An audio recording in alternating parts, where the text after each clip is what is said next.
Hey guys, Dion here with Your Guitar Academy. So in this lesson, we're going to get a little bit more traditional and we have a great 12/8 blues for you.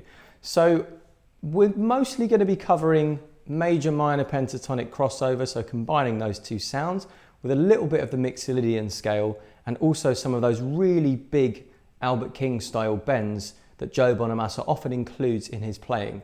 So grab your guitar and let's have a go.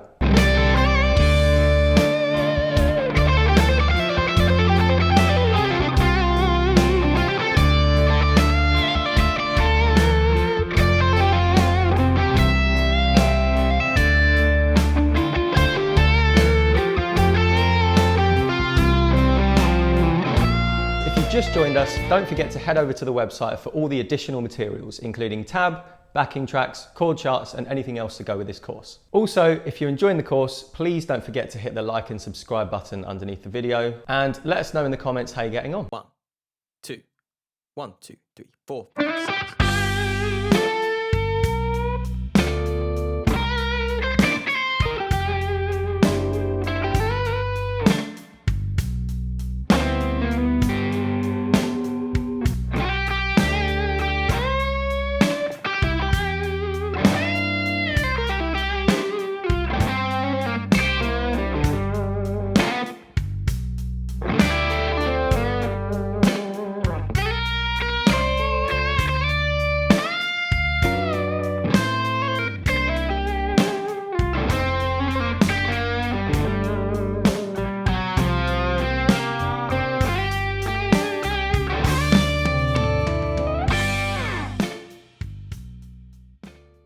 Okay, so there it was. That was the solo that we're going to be learning. So let's talk a little bit about what's going on there and some of the basic theories behind my thinking when I was writing this solo, essentially.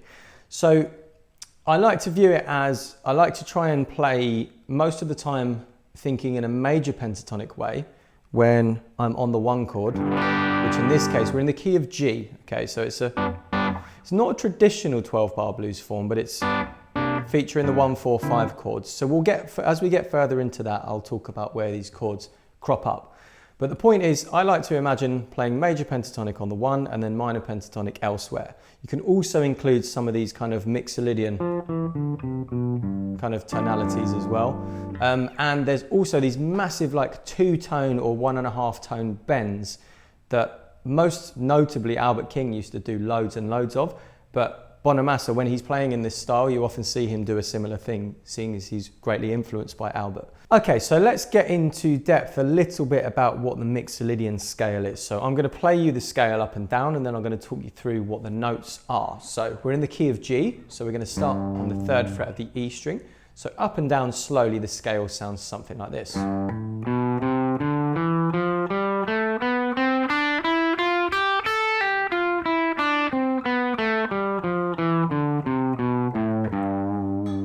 Okay, so this scale is perfect for playing over any type of dominant 7th chord, okay, because we have those key chord tones that we're looking for. The flat 7 and the 3rd are both featured in this scale. So if you were to be confronted with a G dominant 7th chord or any dominant 7th chord in a piece of music, this scale works really, really well over it. Let me just record a quick loop and you can see how that sounds. So 3, 4.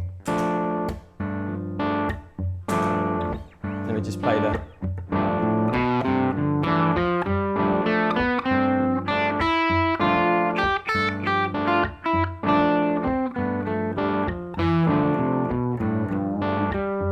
Okay, so that's just, you hear how it's kind of got definitely a very kind of bluesy quality to that sound. So that's going to be one of the tonalities that we're going to talk about in this lesson.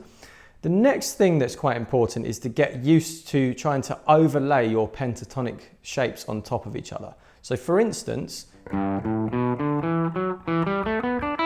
that shape number 2 there, okay, I'll just play through that nice and slow. I'm playing that from, again, from the tonic note, from that 3rd fret. So here's the scale, pentatonic shape 2.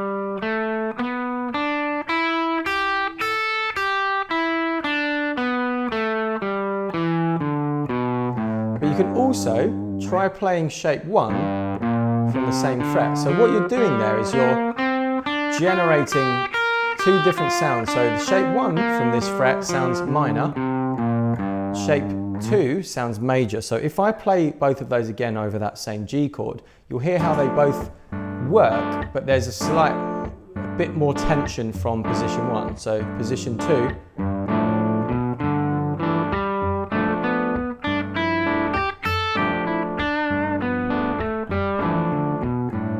Okay, now position 1.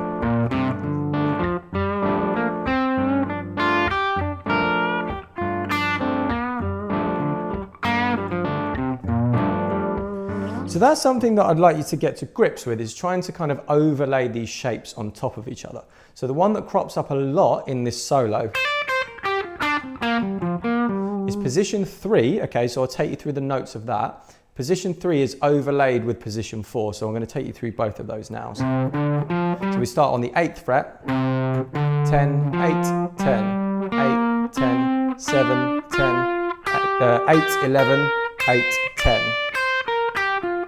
So that's our G minor pentatonic position 3.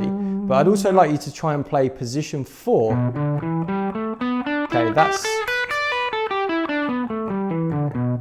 starting on the 7th fret, okay? So that's now G major pentatonic, but position 4. And the exact same theory is applying here, okay? Though we're just overlaying these two shapes on top of each other. So let's hear how that sounds.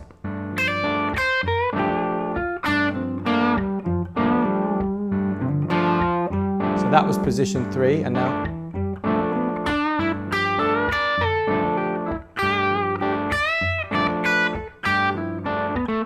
that's position 4. So you see how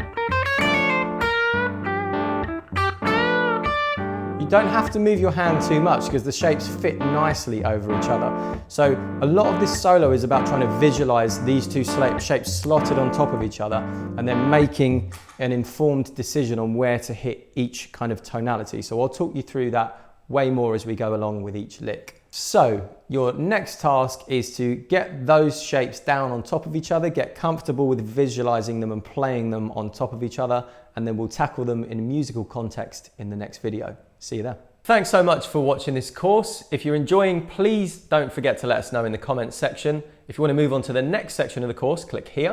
And if you want to start from the beginning, click here.